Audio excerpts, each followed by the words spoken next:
সরকারের একজন গুরুত্বপূর্ণ ব্যক্তি 10 মিনিট আগে আমাকে টেক্সট করেছেন এই সরকারে, জানতে চেয়েছেন আমার সিগন্যাল আছে কিনা, কারণ উনি আমার সাথে কথা বলতে চান। তাহলে আবুল হোটেলে বসে যারা চা খাচ্ছেন তারা এখন কি জানতে চান? তার মানে আমাদের রাষ্ট্রে ভয়ের সংস্কৃতি এবং আড়িপাতার সংস্কৃতি এমন স্ট্রংলি প্রচিত হয়েছে যে সরকার পরিবর্তনের 20 দিন পরেও আমরা খুঁজছি যে সিগন্যাল নাকি বোটিম নাকি ইমো নাকি হোয়াটসঅ্যাপ নাকি ভাইবার কোনটাতে কথা বললে আমার কথাটি নিরাপদ থাকবে। এবং সরকারের গুরুত্বপূর্ণ ব্যক্তি যারা এখন সরকার চালাচ্ছেন, পলাতক সরকার না, কিন্তু আমাদের অনেকেরই কিন্তু মনে রাখা দরকার যে ওরা নাই, যদিও আমার বিশ্বাস হতে খুব কষ্ট হয় যে তারা নাই, একটু মনও কাঁদে, কাদের জন্য তো আমার মন কাঁদে। এবার গোপনীয়তার অধিকার নিয়ে বলি। এনটিএমসি, ডিওটি, ডিজিএফআই, এনএসআই তারা গোপনীয়তা নিয়ে কাজ করবে, এটাই স্বাভাবিক। একটা টেলিভিশন চ্যানেলে 7 জানুয়ারির আগে আমি গিয়েছিলাম, তার উপস্থাপিকা যিনি এখন ডিবি হেফাজতে আছেন তিনি আমাকে জিজ্ঞেস করেছিলেন 7 জানুয়ারিতে আমি ভোট দিব কিনা। ন্যাশনাল টিভিতে একজন জনগণের ভোটাধিকার নিয়ে জিজ্ঞেস করেছিলেন আমি 7 জানুয়ারিতে ভোট দিব কিনা। ভোট দেওয়া না দেওয়া এবং কাকে দিব না এটি একজন নাগরিকের অধিকার, কিন্তু কোন সংস্কৃতিতে গেলে একজন টিভি উপস্থাপিকা একজন অতিথিকে জিজ্ঞেস করতে পারেন আগামীকাল সকালে আমি ভোট দিব কিনা? তার মানে হচ্ছে টেলিভিশন উপস্থাপিকার মাথায় যদি মনে হয় এই গোপনীয়তার ভায়োলেশন করা সহজ এবং করা উচিত, কেননা তারা কেউ সরকার এবং সরকারের উগ্রবাদী অবস্থানের ধারক এবং বাহক ছিলেন। তার মানে হচ্ছে সংস্থাগুলো যাদের গোপনীয়তা রক্ষা করার এক ধরনের দায়ভার তৈরি হয়েছিল তাদের চেহারাটি তাহলে কেমন ছিল। এবার বলি বাক স্বাধীনতা। ডিজিএফআই আমাকে প্রায় ডাকতেন এবং বেশ ভদ্রভাবে বলতেন, চা খেতে যেতে বলতেন। একদিন বললেন যে নাম্বার 1। আমি তাদের থেকে শিখলাম এবং আমি আন্ডারওয়ার্ল্ডের সাথে কাজ করতাম বিচিত্রাতে সাংবাদিক থাকার সময়। ওবি, নিরু, সুইডেন আসলাম, এদের সাথে আমার দেখা সাক্ষাৎ হতো। তো সেখানে যে শব্দগুলি ইউজ করতো গত সরকারের অনেক প্রতিষ্ঠানে অনেক ব্যক্তির জায়গায় আমি ওই শব্দগুলি ইউজ করতে দেখেছি, যেখান থেকে আমার মনে হয়েছে যে সরকারটি মাফিয়া সরকার ছিল। তারা বললেন নাম্বার 1 আপনার সম্পর্কে এই কথাগুলো জানতে চান বলে 3টা প্রশ্ন আমাকে দিলেন এবং অনেক কথা হলো। নাম্বার 1 আর কি জানতে চান? আমি 5 দিন গিয়েছিলাম।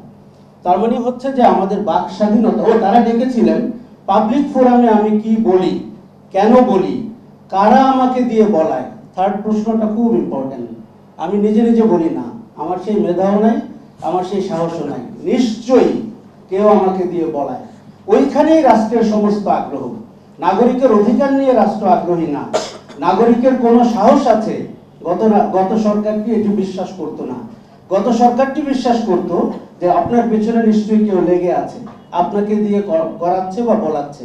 যেই কারণে ছাত্র জনতার আন্দোলনকে তারা মিসরিড করেছে এবং তারা ধপাস করে পড়েছে, কারণ তারা বুঝতেই পারে নাই মানুষের ভেতরে এই দারুণ শক্তি থাকতে পারে। এবার বলি মৌলিক অধিকার এবং রাষ্ট্রের নিরাপত্তা বিষয়টি। এই দুয়ের মাঝে কোনো বিরোধ নাই। বিরোধটা তখনই তৈরি হয় যখন আমরা বাড়াবাড়িটা করি। রাষ্ট্র যখন বুঝতে পারে যে জনগণের সাথে তার সম্পর্কের অবনতি হচ্ছে এবং দূরত্ব তৈরি হচ্ছে, ভোটের বাজারে তার আর বেল নাই, তখন রাষ্ট্র চেষ্টা করে যে কোনোভাবে ক্ষমতায় টিকে থাকার। সেটি সিভিল অ্যাডমিনিস্ট্রেশন দিয়ে হোক, হেলমেট বাহিনী দিয়ে হোক, প্রতিবেশী রাষ্ট্রের সহায়তা নিয়ে হোক, অথবা নির্বাচন না করে হোক। তখন রাষ্ট্র নিরাপত্তার নামে অনেক কিছু করতে থাকে। আমার ধারণা যে নাগরিকদের মৌলিক অধিকার আমার সংবিধান আমাকে দিয়েছে, এই রাষ্ট্র আমাকে দিয়েছে, এর বাইরে আমরা কোনো অধিকার চাচ্ছি না। আমি আমার সংবিধানে প্রদত্ত অধিকার চাই এবং রাষ্ট্রের নিরাপত্তার নামে বাড়াবাড়ি বন্ধ করা দরকার এবং বাংলাদেশের বাজেটের কোনো অংশ যেন অতিরিক্ত নিরাপত্তার নামে না যায়। তৃতীয় প্রশ্ন, আমি এই সরকারের কাছে কি চাই? আমি এই সরকারের কাছে এনটিএমসি এবং ডিওটির বিলুপ্তি চাই। কেননা পৃথিবীতে এরকম হয়েছে, স্ক্যান্ডালাস প্রতিষ্ঠানকে আপনি সংস্কার করে আবার তাকে ওই জায়গায় দাঁড় করাতে পারবেন না। এবং যেই প্রতিষ্ঠান 15 বছর আমার উপরে নজরদারি করেছে, আড়ি পেতেছে, সেই ব্যক্তি রয়েছে, সেই যন্ত্রপাতি রয়েছে, সেই অভ্যাস রয়েছে, তাকে আপনি কিভাবে সংস্কার করবেন? আরো একটা কথা, এই দুটি প্রতিষ্ঠান বন্ধ করে তাদের সমস্ত বাজেট আপনি স্কুল অথবা স্বাস্থ্য কেন্দ্রে বিনিয়োগ করেন এবং ঘোষণা দিয়ে করেন যে আড়িপাতার প্রতিষ্ঠান থেকে টাকা নিয়ে আমরা এতগুলো স্কুল চালাচ্ছি, প্রাইমারি স্কুল, দরিদ্র মানুষের স্কুল অথবা দরিদ্র মানুষের হাসপাতাল চালান। দেখুন, বাংলাদেশ রাষ্ট্রকে আমরা যে নতুন গঠন করার সুযোগ পেয়েছি, যে নতুন বাংলাদেশের আমরা কথা বলছি, তার কিছু সিম্বল আমাদের তৈরি করতে হবে।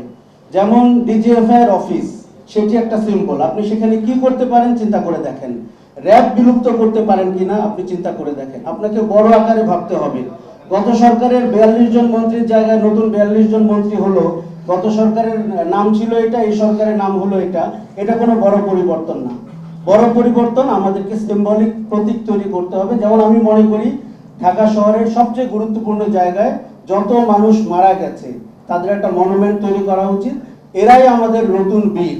কে 71 সালে বীর হয়েছিল, কে 75 সালে বীর হয়েছিল, ওগুলো আমাদের স্মৃতিতে আছে, আমরা যথেষ্ট সম্মান করি। এবং কিন্তু 2024 সালের বীরদেরকে আমরা যেন প্রত্যেকের জীবনী জানতে পারি। এদের মতো সাহসী এবং যেই রকম সশস্ত্র স্নাইপারদের সামনে তারা দাঁড়িয়েছিল। আমি গতকালকে একটি ভিডিও দেখেছি, একজন পুলিশ 3টি ভঙ্গিতে দাঁড়িয়ে 3 জন ছাত্রকে মারল। সে দাঁড়িয়ে একজনকে গুলি করলো, he is a sniper, trend. দাঁড়িয়ে করলো, বসে করলো, শুয়ে করলো। তার সহকর্মীরা দেখলো এবং তারা অত্যন্ত খুশি হলো, তার ট্রেনিং কাজে দিয়েছে।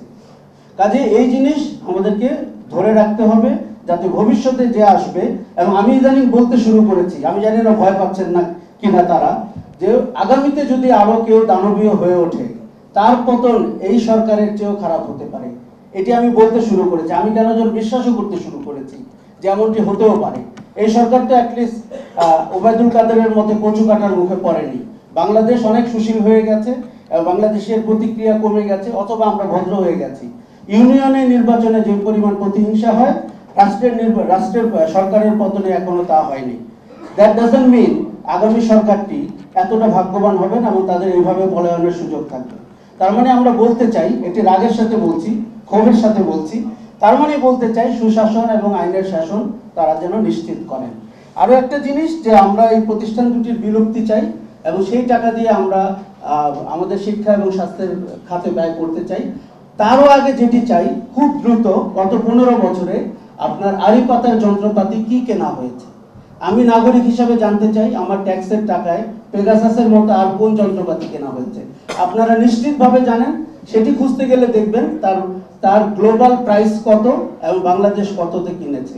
কারণ আল জাজিরার যে ডকুমেন্টারিটা আমরা দেখেছি, যেটা আমার ধারণা অত্যন্ত উচ্চমানের, সাংবাদিক হিসাবে আমি অনুসন্ধানী সাংবাদিকতা যতটা বুঝি, all the prime ministers man এর মতো উচ্চমানের ডকুমেন্টারি আমরা খুব কম দেখেছি। যদিও সেই সময় সরকার দলীয় সাংবাদিকদের এডিটর্স গিল্ড বলে একটি প্রতিষ্ঠান তৈরি হয়েছিল, যারা সরকার পতনের সাথে সাথে পালিয়ে গেছে অথবা আত্মগোপন করেছে। তারা বলেছিল এটি কোনো সাংবাদিকতা না, এটি অপসাংবাদিকতা। আমার কানে এখনো বাজে। ওটি আমাদের সমস্ত শ্রেণীকক্ষে দেখানো উচিত, গণমাধ্যমে নিউজ রুমে দেখানো উচিত। এবং ওই ডকুমেন্টারিতে আমরা দেখেছি জেনারেল আজিজ আহমেদ এবং তার ভাই এই কেনার সাথে কিভাবে যুক্ত, কিভাবে সিঙ্গাপুরের একটি প্রতিষ্ঠান যুক্ত, কিভাবে ইসরায়েলের একটি প্রতিষ্ঠান যুক্ত। পেগাসাসের মতো আরো নিশ্চয়ই অনেক আড়িপাতার যন্ত্র আমাদের রয়েছে। এগুলো আমরা পাবলিক ডিসপ্লের ব্যবস্থা করতে পারি, তার প্রাইস জানতে পারি এবং তাতে কতটা দুর্নীতি হয়েছে সেটিও আমরা জানতে চাই। সেখান থেকে শুরু করলে আমার ধারণা পরবর্তী সংবিধান সম্মতভাবে, রাষ্ট্রীয় মৌলিক অধিকার সম্মতভাবে বাংলাদেশের নতুন স্বপ্নের বাংলাদেশ গড়তে আমাদের জন্য সহজ হবে।